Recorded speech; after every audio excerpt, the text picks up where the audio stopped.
Dia kangen terus. Maka suatu ketika dia datang pada Rasulullah, "Wahai Rasulullah, engkau lebih aku cintai dari diriku sendiri, bahkan dari anakku.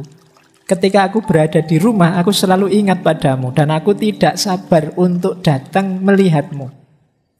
Cuma ketika aku ingat kematianku, aku sadar engkau nanti mesti masuk surga, derajatmu tinggi bersama para nabi. Sedangkan aku kalau masuk surga, khawatir surga."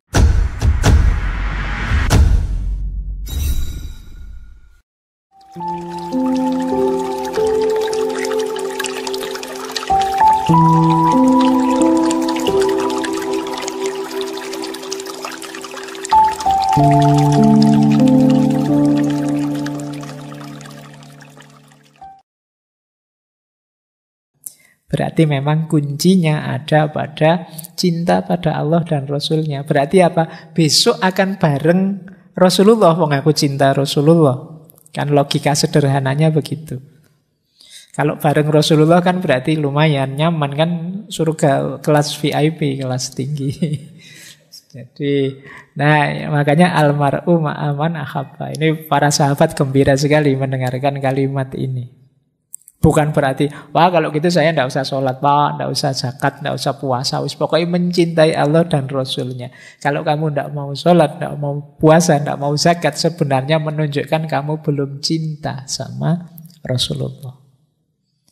Jadi karena cinta itu kan tidak cuma di mulut saja atau pernyataanmu saja. Kayak kamu selama ini, wahai Rasul aku cinta padamu, sholat subuh jam 9 misalnya. Tidak berani berkorban bangun lebih pagi subuh saja, itu menunjukkan belumlah, kamu tatarannya belum cinta kalau masih begitu. Dosa santai saja, khilaf ya tidak menyesal. Oh, manusia wajar saja pak, dosa dikit-dikit, maksiat kecil-kecil misalnya. Nah, almar'u ma'aman ahabba. Orang itu bersama yang dicintai. Makanya kan ada yang bilang nanti suami istri itu nanti di surga berkumpul lagi kalau saling mencintai. Kalau tidak saling cinta pak, ya tidak tahu. Atau jangan-jangan menyesal ini yang laki-laki. Pak, saya sudah membayangkan bidadari pak, ketemu istri lagi. Oke, baik. Yo, yang kita cintai kan jangan takut-takut. Tadi suami, istri, anak, harta, dan lain sebagainya. Itu kan bagian dari cinta kita pada Allah dan Rasulullah. Jadi belum puncak. Puncaknya tetap cinta pada Allah dan Rasulnya. Ini ada ayat sebenarnya sama maksudnya. Jadi satu ketika ada seorang laki-laki datang pada Rasulullah. Ini asbabun nuzulnya surat An-Nisa ayat 69 ini. Jadi ada seorang sahabat itu yang sangat cinta pada Rasulullah. Dia kangen terus. Maka suatu ketika dia datang pada Rasulullah, "Wahai Rasulullah, engkau lebih aku cintai dari diriku sendiri, bahkan dari anakku. Ketika aku berada di rumah, aku selalu ingat padamu, dan aku tidak sabar untuk datang melihatmu. Cuma ketika aku ingat kematianku, aku sadar engkau nanti mesti masuk surga, derajatmu tinggi bersama para nabi. Sedangkan aku kalau masuk surga, khawatir surga level bawah. Jadi kita tidak bisa bareng." Kata dia, ini menggelisahkan saya Rasulullah. Berarti nanti di surga saya tidak bisa melihatmu. Kita levelnya beda. Nah ini mengeluh begitu sahabat ini. Karena saking cintanya sama Rasulullah. Khawatir besok di surga tidak bareng. Wong yo siapalah aku. Rasulullah mestinya bareng para nabi, para aulia, para syuhada. Ini nabi diam. Bingung mau jawab gimana. Tapi kemudian turun ayat ini. Surat An-Nisa ayat 69. Yang artinya wa may yuti'illah war rasula fa ulaika ma'alladzina an'amallahu alaihim minan nabiyyin was-shodiqin wasyuhada was-sholihin. Jadi barang siapa taat pada Allah dan Rasulnya, mereka akan bersama-sama dengan orang-orang yang dianugerahi nikmat oleh Allah.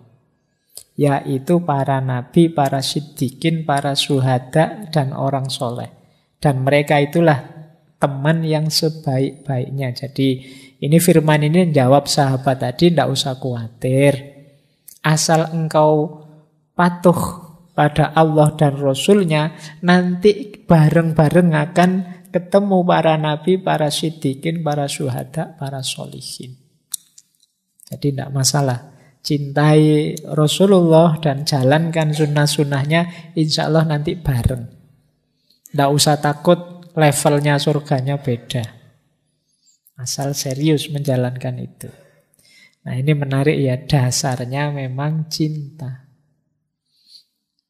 Oke, baik. Ini ada satu kalimat lagi, logika tadi. Kenapa sih kok kita nanti akan bersama yang kita cintai, dan apa pentingnya kita mencintai Rasulullah, termasuk mencintai orang-orang soleh, para syuhada, dan lain sebagainya. Ini saya ambil dari karyanya Syekh Mubarakpuri yang judulnya Tuhfatul Ahwadhi Bisyarhi Jami' At-Tirmidzi, syarahnya At-Tirmidzi.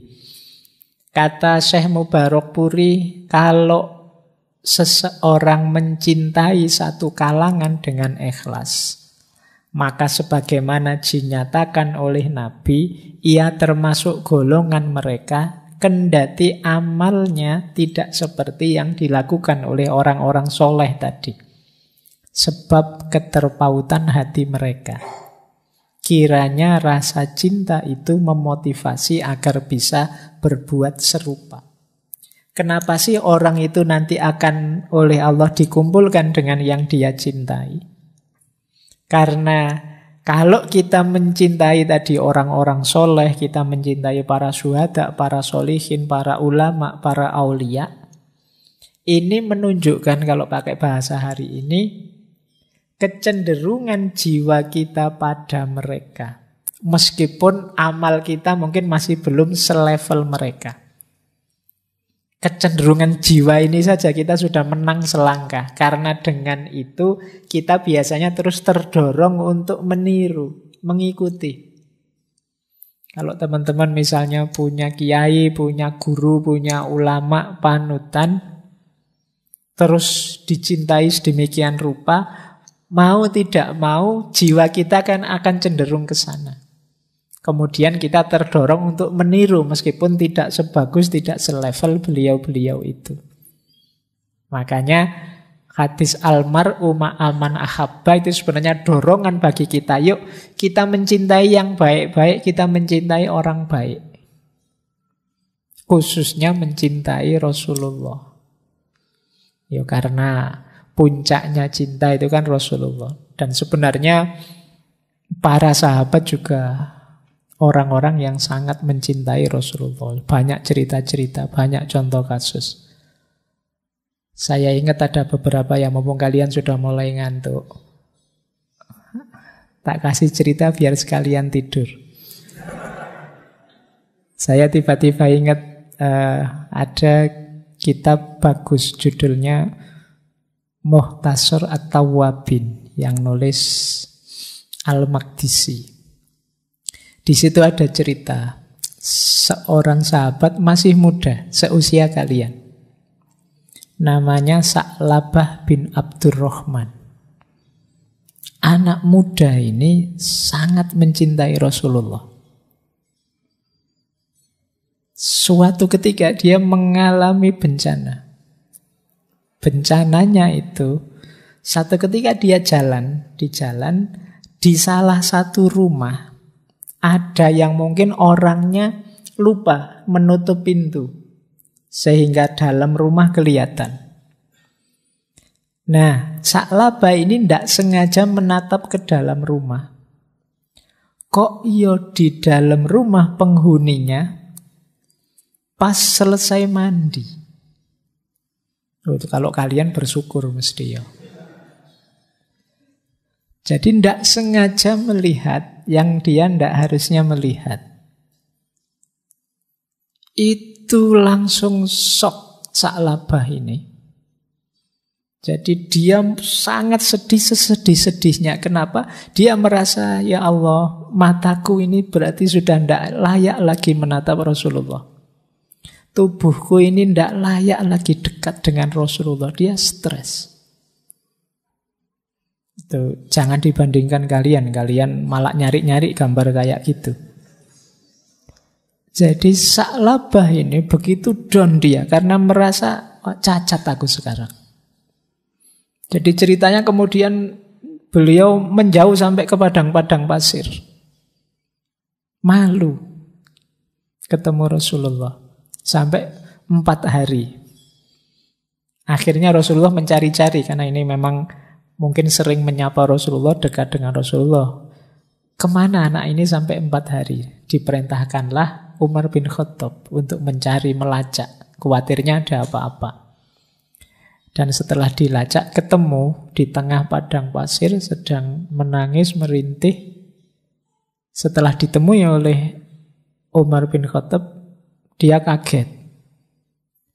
Wah, apakah Rasulullah sudah tahu kondisiku, sudah tahu kesalahanku? Saking syoknya, terus dia pingsan. Terus digendong oleh Umar pulang ke rumah.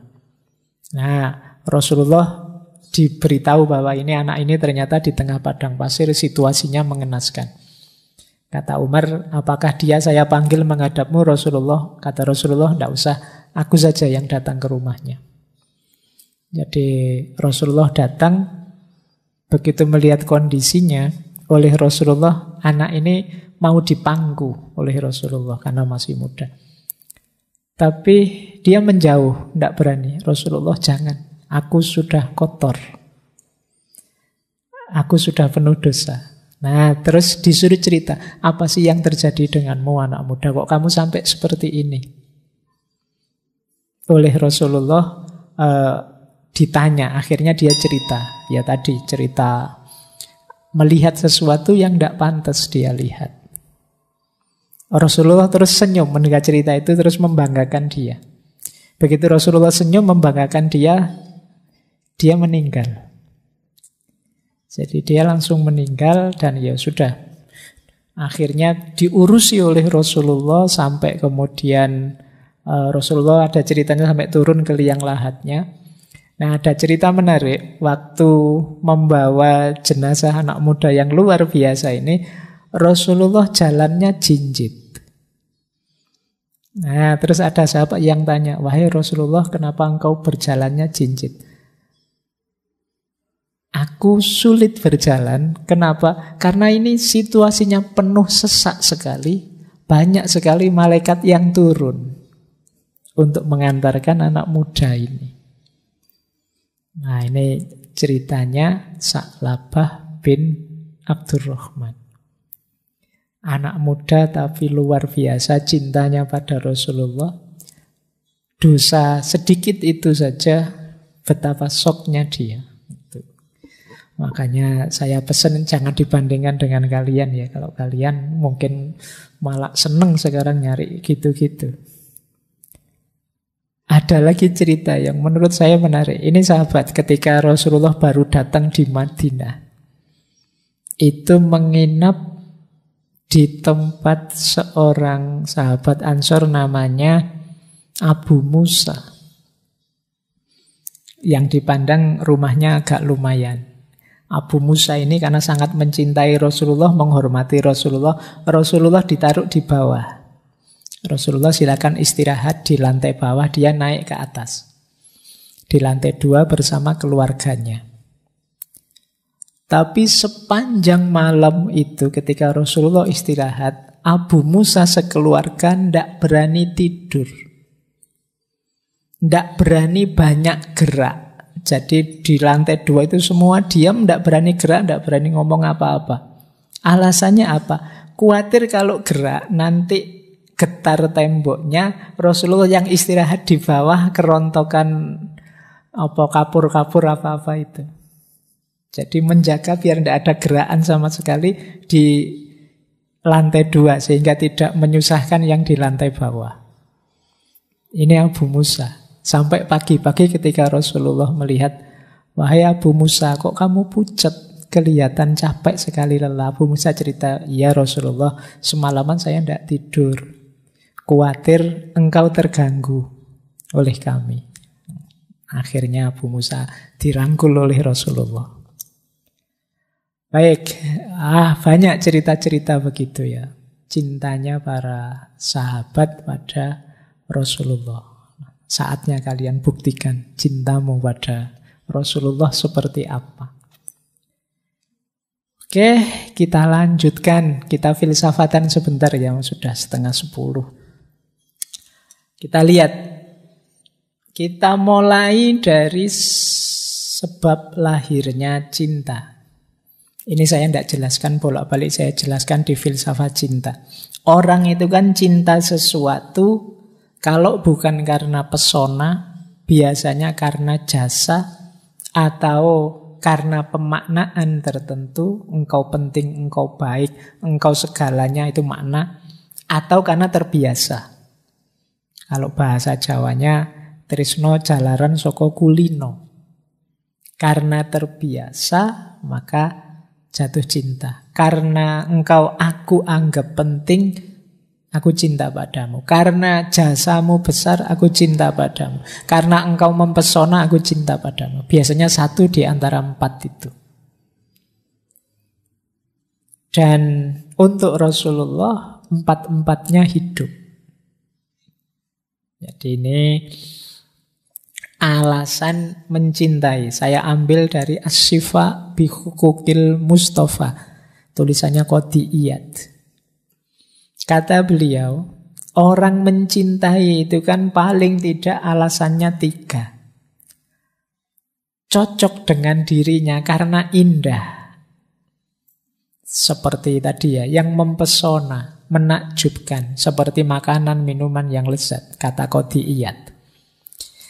Yang kedua, karena mulia. Kita senang lihat orang baik, kita senang lihat ulama yang penyayang, kita senang lihat orang yang mengasihi orang lain. Jadi karena kemuliaannya, itu alasan kedua. Alasan ketiga, karena jasanya pada kita, yang kita rasakan. Jadi alasannya orang mencintai itu, kata Qodiyat, 3. Keindahannya, kemuliaannya, dan yang ketiga, jasanya pada kita. 3 hal ini semuanya ada pada Rasulullah. Betapa beliau itu indah dan mulia. Ini kembali nanti ke sesi pertama bulan ini ya, ketika kita membahas akhlak dan adabnya Rasulullah. Kita ketemu betapa indah dan mulianya Rasulullah. Dan yang terakhir, jasanya. Kalau ini sudah hafal kita kan, setiap kali pidato kan sholawat serta salam pada Rasulullah yang menunjukkan kita dari kegelapan menuju terang. Itu kan mulutmu hafal kalimat-kalimat ini. Jadi meskipun jarang berpikir dalam, betapa Rasulullah memang berjasa. Kalau sudah jasanya sebesar itu, kok kita belum cinta pada beliau? Itu kemungkinannya 2. Kita tidak ngerti atau kita tidak peduli. Nah, nih, kalau tidak ngerti masih lumayan, bisa dimaklumi. Kalau tidak peduli, ya segera tobat. Jadi sebesar itu jasanya Rasulullah pada kita, harusnya level relasi kita dengan beliau itu sudah cinta. Wong ada temen yang cuma nganter jemput kamu 1 bulan saja, kamu sudah cinta.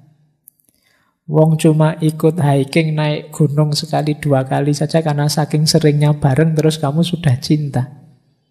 Apalagi dengan beliau Rasulullah. Ya seperti saya bilang tadi, jangan-jangan kita ini abai, tidak peduli dengan itu.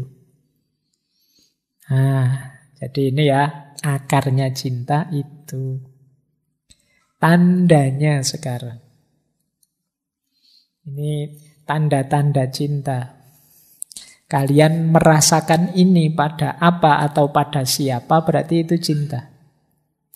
Yang pertama apa? Kalau kita cinta pada seseorang, kita senang kalau sedang bersama. Bahkan nyari waktu untuk bisa bersama. Kemungkinan kita jatuh cinta.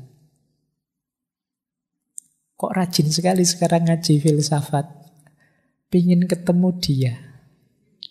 Nah, itu kan ada momen bersama, tidak akan dilewatkan. Meskipun dijemput temennya mau kemana lebih asik dibandingkan ngaji, tidak. Aku ke masjid saja ngaji. Nah, kenapa? Ada yang disenangi di sini. Nanti begitu nyampe sini lihat motornya, motornya sudah ada, mesti ada di dalam ini. Seneng.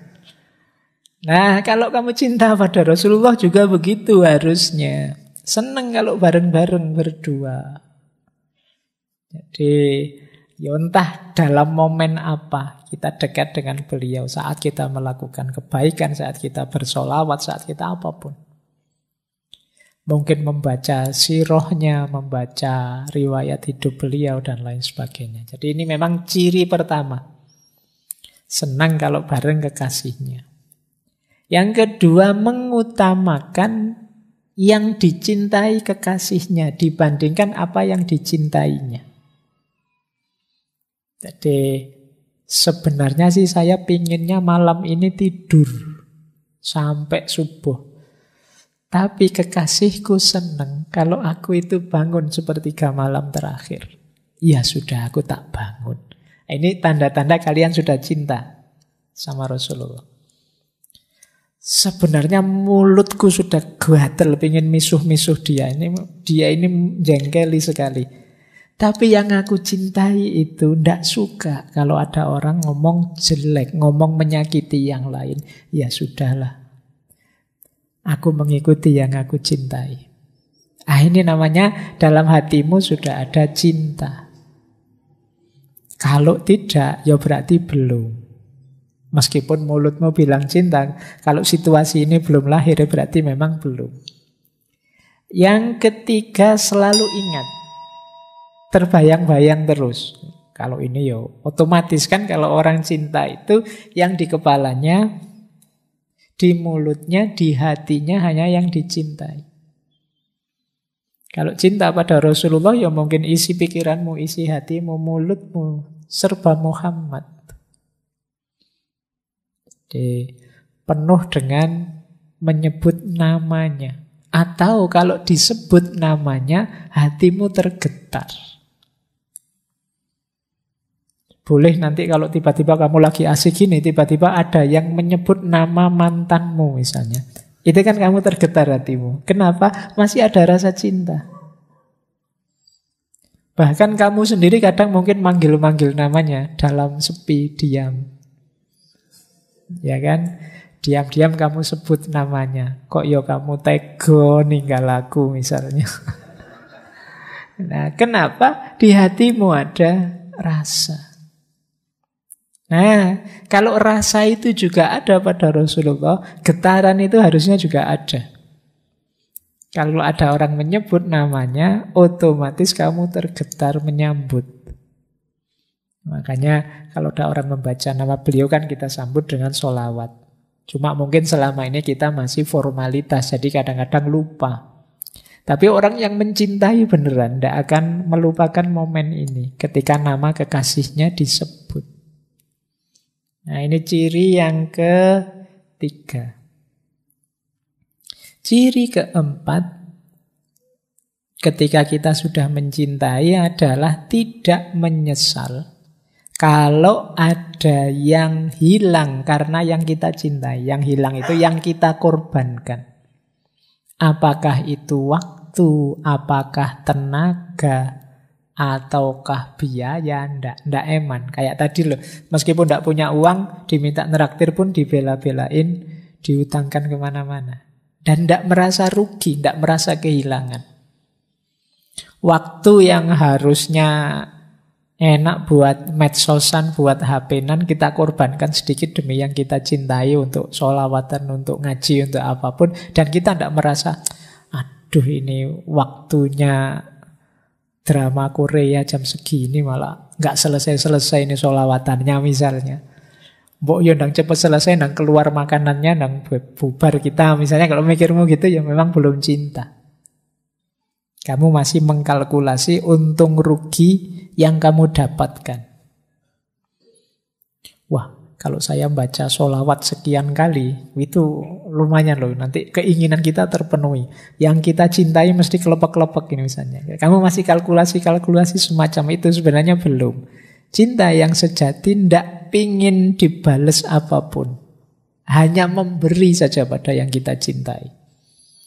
Kayak kalian tadi loh, untuk yang kalian cintai kan memberi sesuatu kan tidak eman dan tidak dibalas. Kalau malah nunggu balasan malah jadi lucu. Tidak kok. Yang penting Rasulullah ridho, sayang padaku.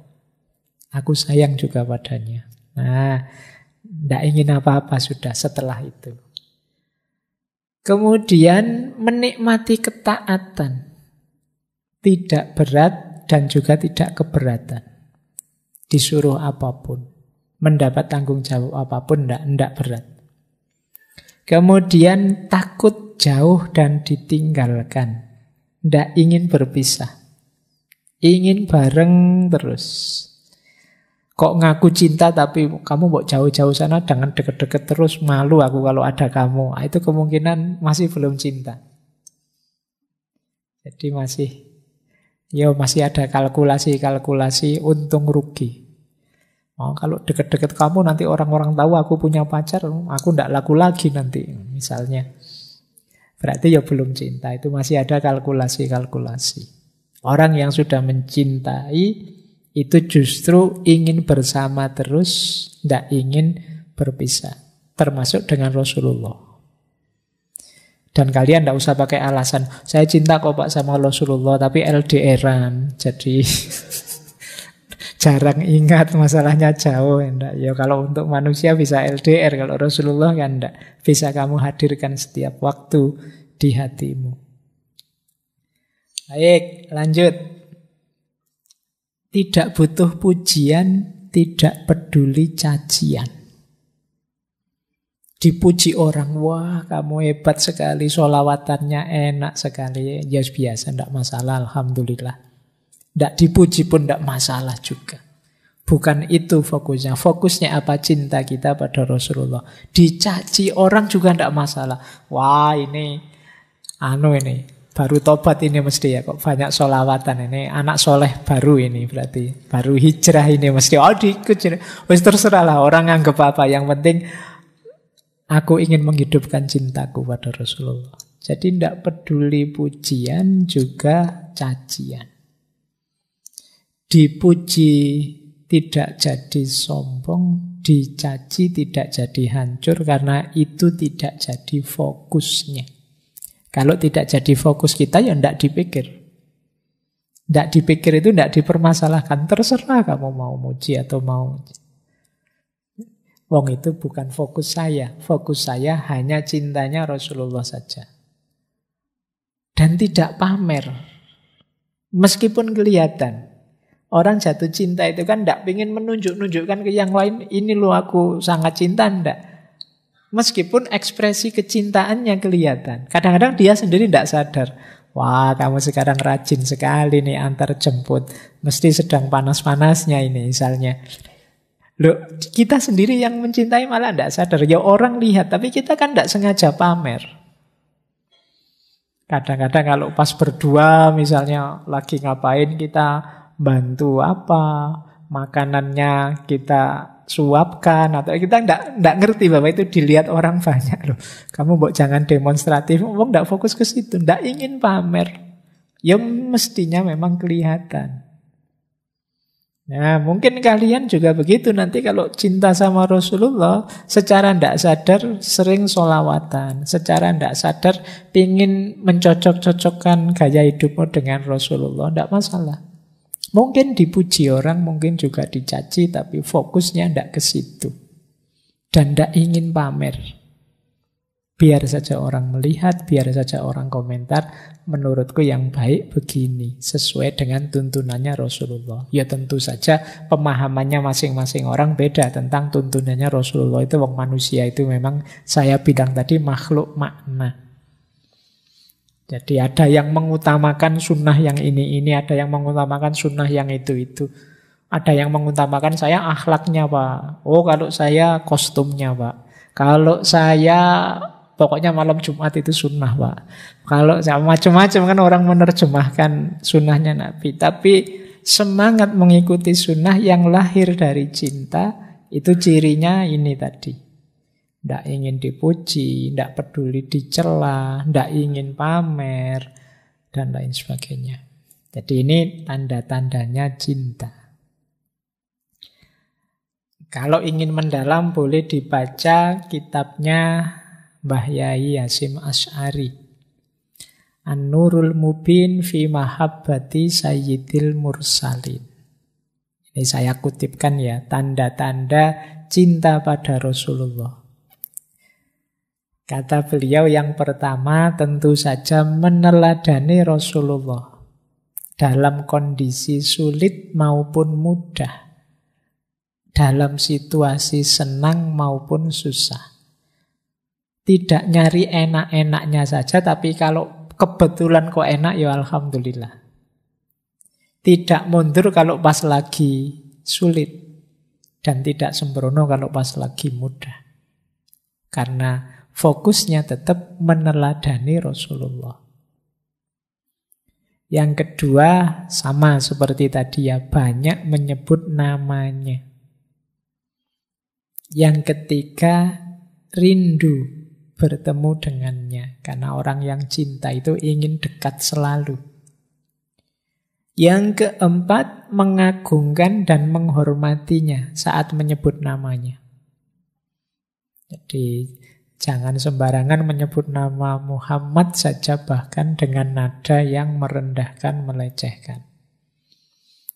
Jadi, karena ya itu tadi. Biasanya orang yang mencintai itu akan marah kalau ada nama kekasihnya disebut dengan konotasi merendahkan. Dan dia akan memperlihatkan kerendahan hati, kekusyuan saat mendengar namanya. Terus kata Mbah Hasyim lagi, mencintai orang yang mencintainya. Mencintai ahlul baitnya. Para sahabatnya, termasuk membenci orang yang membenci itu semua. Jadi sesama pecinta Rasulullah ya saling mencintai. Itu kan orang yang mencintainya juga. Kita juga mencintai ahlu baitnya, keluarganya Rasulullah, sahabat-sahabatnya. Bukti lagi kita cinta Rasulullah ya cinta sama Al-Quran. Kalau ini sudah jelas. Dan yang terakhir, kasih sayang pada umat. Ya umatnya Nabi itu semua manusia hari ini. Kita mencintai Rasulullah dengan cara menyayangi mereka semua. Menyayangi itu berarti kalau ada yang sudah lurus jalannya kita dukung, kalau ada yang bengkok jalannya kita luruskan. Bukan dimarahi, bukan dimusuhi, apalagi dipukuli, dibantai, tidak begitu. Kita pendekatannya kasih sayang karena Rasulullah itu kalau ada hadis yang bilang inni mukasirum bikumul umam. Aku senang kalau umatku itu banyak. Jadi mari kita merangkul saudara sebanyak mungkin. Oke ya, jadi ini tanda-tanda cinta menurut Mbah Kiai Haji Hasyim Asy'ari. Cinta kita pada Rasulullah. Ini kalau saya baca cepat ya, tidak ada 5 menit. Tapi kalau dijalankan bisa seumur hidup. Mencintai Al-Quran, mencintai sesama, mengagungkan namanya, dan lain sebagainya. Oke, yang penting kita kan sekarang ngerti rumusnya. Tinggal menjalankannya. Tentu saja step by step, tahap by tahap. Paling tidak kalau kita akrabi terus-menerus, kita bisa masuk pintu cinta lewat jalan terbiasa tadi. Tresno jalaran saka kulino tadi. Baik, nah ini ada kalimat yang menarik dari Hafidz Ibnu Hajar. Kata beliau, tanda-tanda cinta Rasulullah itu apabila seseorang diberi pilihan, kehilangan barang berharga miliknya, tapi tidak bisa bertemu Nabi, maka tidak bertemu Nabi itu lebih berat baginya dibandingkan kehilangan barang-barang berharga miliknya. Hal itu terjadi karena telah tertanam dalam dirinya cinta pada Rasulullah. Sebaliknya, orang yang tidak memiliki sifat tersebut maka tidak mungkin memilihnya. Milih kehilangan mobil atau bertemu Rasulullah, itu mungkin saya tidak yakin kamu jawabannya sudah mantap Rasulullah. Mesti nanti dulu lah Pak, jangan itu dulu yang dibahas, mesti kamu ngono. Nanti dulu sebentar Pak, jangan kesusu divonis, mesti kamu gitu. Tapi memang ketika orang sudah sampai di level cinta, kehilangan apapun itu rela asal tidak kehilangan yang dicintai. Ya cerita Zulaikha dan Yusuf tadi kan jelas bagaimana seorang putri, istri bangsawan kaya raya, apa saja dimiliki, begitu habisnya dia karena cinta. Semuanya rela hilang demi yang dicintai.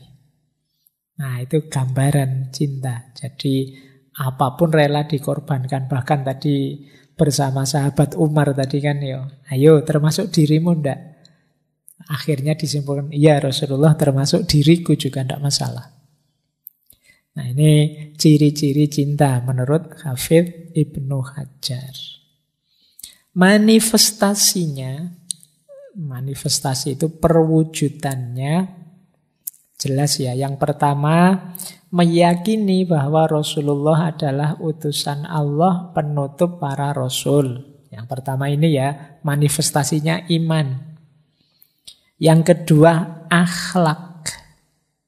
Menghidupkan akhlaknya Rasulullah. Karena Rasulullah itu uswatun hasanah. Yang ketiga, sunnah. Jadi ya sunnah-sunnahnya kita jalankan. Yang keempat, prioritas. Kita prioritaskan, kita utamakan. Yang kelima, sholawat diperbanyak. Jadi sholawat ini nanti kapan-kapan kita bahas ya. Rahasia, filosofi, khasiat, macam-macam. Ada banyak teori tentang ini. Tapi sementara pokoknya sholawatan sing akeh. Kadang-kadang kalau ngerti teorinya malah ndak jadi sholawatan. Terus Al-Quran tentu saja membaca, memahami, menjalankan. Dan belajar, nambah ilmu. Jangan ngaku cinta Rasulullah kalau ndak mau belajar. Merasa sudah pinter, merasa sudah ngerti, menganggap, saya makomnya sudah ulama Pak. Sudah ndak butuh belajar lagi, tanya saja apa saya iso jawab mesti. Ndak, semoga ndak muncul itu. Kalau mencintai Rasulullah ya cinta ilmu, siap belajar. Termasuk mencintai yang dicintai Rasulullah. Ini yang umum. Jadi dari berbagai sumber saya simpulkan ini manifestasi cinta Rasulullah. Ada yang unik. Ini silahkan teman-teman cari kitabnya Syekh Ibnu Athaillah As-Sakandari, Tajul Arush Al-Hawi li Tahdhibin Nufus. Kata beliau, manifestasi cinta pada Rasulullah itu 4. Yang pertama, qanaah. Merasa cukup. Jadi orang yang merasa cukup itu kan selesai sudah. Dia tidak menuntut macam-macam. Dia sadar, ini jatahku yang diberikan oleh Allah. Ini kata Syekh Ibnu Athaillah ya. Jadi ini ciri-ciri bahwa kita sudah cinta Rasulullah itu kita punya karakter qanaah. Yang kedua, zuhud. Tidak tamak terhadap dunia.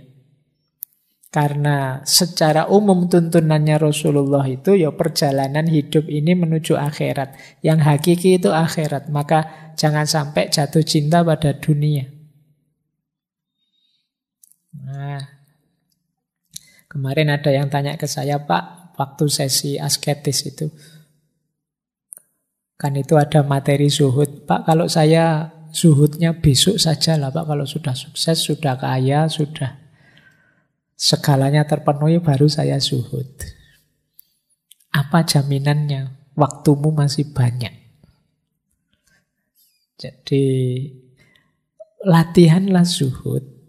Zuhud itu bukan berarti kamu tidak kerja, tidak ngapa-ngapain, tidak.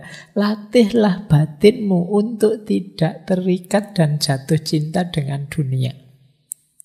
Mungkin diawali dari latihlah dirimu biar kuat. Kalau kehilangan apapun yang duniawi, asalkan tidak kehilangan Allah.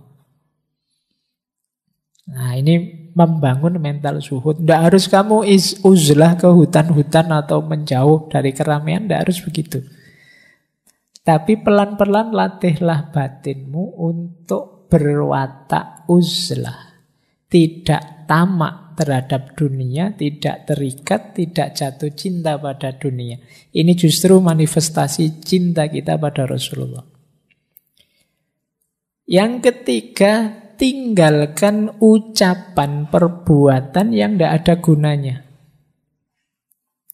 Hari ini mungkin manifestasinya antara lain percakapan-percakapan di medsos yang tidak produktif, yang isinya hanya mengeruhkan pikiranmu, tinggalkan saja. Kata Nabi, min khairi islamil mar'i tarkuhu ma la ya'ni. Di antara tandanya baiknya keislaman seseorang itu dia meninggalkan yang bukan urusannya. Kita itu sering dipaksa untuk ngurusi yang bukan urusan kita di medsos. Apa saja ingin kita komentari. Kita buka front untuk gegeran dengan siapa saja yang beda dengan kita. Buahnya tidak ada selain perpecahan, nambah musuh. Setiap kali buka Twitter, nambah musuh. Setiap kali buka Twitter, buka Instagram, nambah musuh. Ini namanya malayak nih. Sesuatu yang tidak ada gunanya bukan urusan kita. Boleh tinggalkan saja. Toh yo komentarmu juga tidak terlalu penting. Cuma nambah ruwet saja. Oke ya. Ini manifestasi kata Syekh Ibnu Athaillah. Jadi karena Rasulullah kan dikenal menjaga ucapan, tidak banyak bicara. Oke, kan di antara cirinya mangkana yu'minu billahi wal yaumil akhir falyakul khairon aw liyasmut. Keimananmu dipertanyakan kalau kamu tidak mampu berkata-kata yang baik atau diam. Berarti orang yang omongnya banyak tidak ada gunanya, ngalor ngidur, apalagi isinya buruk-buruk, jangan-jangan belum yu'minuna billahi wal yaumil akhir. Dan yang terakhir tentu saja jangan berbuat zalim pada sesama. Nabi tidak pernah menzalimi siapapun. Kata saya Ibnu Athaillah, rumus hidup bahagia itu tidak zalim. Tidak zalim berarti hidupmu aman, nyaman. Jadi kenapa tidak ada yang menyakiti, tidak ada yang disakiti. Dalam situasi seperti ini hidup kita tenang, kecemasan hilang. Kalau kecemasan hilang, kita mantap menjalankan amanahnya Allah. Jadi sekali-sekali ayo kita muhasabah ya. Jangan-jangan aku ini pernah atau sedang menzalimi orang lain. Sehingga aku ini gelisah, was-was. Dalam bentuk apapun kezaliman itu. Mungkin ada barangnya yang kita langgar tanpa hak. Mungkin ada hatinya yang kita sakiti. Mungkin ada macam-macam. Coba dicek. Jangan-jangan kita ini pernah atau sedang menzalimi orang lain. Biasanya itu akan kita rasakan kemudian. Efeknya. Bagi teman-teman yang kok sering dikejar cemas ya. Hal-hal kecil tidak penting kok. Aku ini cemas. Kemungkinan kalau versi rumusnya saya benar atau lainnya ya mungkin jangan-jangan memang ada kezaliman yang kita lakukan. Entah pada siapa, tentang apa, atau jangan-jangan pada diri kita sendiri. Ya, nanti ini tema ini beberapa kali saya bahas di tema-tema self-love dan lain sebagainya. Oke, jadi ini tambahan dari tadi ya. Kalau tadi kan ada itu ikut sunnah dan lain sebagainya, nah ini tambahannya. Jadi orang yang mencintai Rasulullah itu qanaah, zuhud, hanya yang penting dan yang baik yang dikatakan dan yang dilakukan serta tidak zalim. Ini ciri-cirinya pecintanya Rasulullah. Nah, waktunya tinggal sedikit ya. Ada syairnya Jalaluddin Rumi yang menurut saya menarik. Kita pakai untuk mengakhiri sesi ya. Kata Maulana Jalaluddin Rumi, kita belajar menjadi manusia dari Allah. Kitalah pahlawan cinta dan para sahabat Muhammad. Meski dia seorang di antara kita, dia tidak seperti kita. Kita sepenuhnya dari tembaga, dan Muhammad bagai ramuan penjelma emas. Kabarkan syukurmu karena dari patung berhala Muhammad membebaskanmu. Agar merdeka engkau dari berhala-berhala batinmu. Kusembahkan sholawat padamu, biar kedekatan dengannya bertambah. Karena dengan dekat kepada keseluruhan, semua bagian pun dekat juga. Ini kalimat yang terakhir itu, kita mengucapkan sholawat pada Rasulullah, maka kita akan tambah dekat dengan Allah. Allah itu meliputi segala sesuatu. Kalau kita dekat dengan Allah, berarti sebenarnya kita sedang dekat dengan segalanya. Baik, ada lagi. Ini yang sering dikutip orang. Aku adalah pelayan Al-Quran sepanjang hidupku. Dan aku adalah debu tanah di mana kaki Muhammad melabuh. Andai bayangan wajah Muhammad terpantul ke sebuah dinding, jantung dinding itu akan berdetak hidup. Dinding itu berkat pantulan wajah yang terrahmati, merasakan kebahagiaan tak terperikan hingga ia akan tertolong dari kemunafikan. Ia akan merasa malu karena bermuka dua, sedangkan Muhammad yang soleh dan suci hanya memiliki satu wajah saja. Mustafa begitu damai, rahmat Allah baginya. Sedemikian mulia hingga bulan pun tak berani menatap wajahnya dan bahkan terbelah. Ini Maulana Jalaluddin Rumi. Baik, teman-teman, saya kira itu ya untuk malam hari ini. Jadi seperti saya bilang tadi, ini teori-teorinya boleh kita lewatkan saja, tapi cinta kita pada Rasulullah semoga tetap hidup dan kita hidupkan. Untuk konteks ngaji filsafat, boleh kita tutup dengan surat An-Nahl ayat 44 ini. Wa anzalna ilaikan dzikra litubayyina linnasi ma nazala ilaihim wala allahum yatafakkarun. Firman-Nya Allah, dan kami turunkan padamu Muhammad al-dzikr, Al-Quran, untuk engkau jelaskan pada mereka ma nazala ilaihim, apa yang diturunkan pada mereka. Dan ini yang saya sebut nyambung dengan ngaji filsafat, la'allahum yatafakkarun. Semoga mereka mau berpikir. Nah, ngaji kita selama ini semoga bagian dari upaya yatafakkarun ini, latihan berpikir. Antara lain memahami ayat-ayat Allah. Baik, saya kira itu untuk malam hari ini. Ini jadi penghujung sesi kita bersama Rasulullah, bersama Nabi Muhammad di bulan ini. Semoga sedikit banyak ada manfaatnya meningkatkan kualitas diri, kualitas keberagamaan kita. Bulan depan tentu saja kita akan ganti tema, insya Allah. Saya akhiri sekian, kurang lebihnya mohon maaf. Wallahu muwaffiq, wallahu a'lamu bissawab. Wassalamualaikum warahmatullahi wabarakatuh.